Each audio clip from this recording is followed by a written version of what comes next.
رقم محفوظ کرنے کے لیے پلاٹ لیا ہو تو زکوٰۃ کا حکم. اگر پلاٹ یا زمین اس لیے لی ہے کہ رقم محفوظ ہو جائے تو اس صورت میں کیا اس پر زکوٰۃ واجب ہوگی یا نہیں؟ عبدالحفیظ کند کوٹ سے.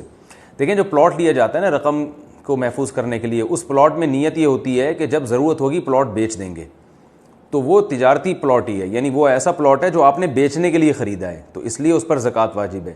اگر بیچنے کے لیے نہیں خریدا بلکہ آپ نے خریدا ہے کہ بھئی میرے پاس ایک انویسٹمنٹ ہوگی تو میں بعد میں جو ہے اس میں گھر بھی بنا لوں گا، اور خیال ہوا تو چلو میں کرائے پہ دے دوں گا، زرعی زمین ہے تو اگا لوں گا، اور پھر یہ بھی ایک آپشن تھا دماغ کے کسی کھانچے میں تھا کہ یار کسی کام نہیں آیا تو چلو بیچ دیں گے.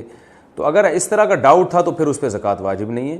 لیکن اگر یہ تھا کہ ابھی خرید لیتا ہوں بعد میں جب قیمت بڑھی تو بیچ دوں گا، تو کیش اماؤنٹ گھر میں رکھنے سے بہتر ہے پلاٹ خرید کے رکھو، تو یہ نیت تھی تو پھر اس پہ زکوٰۃ واجب ہے.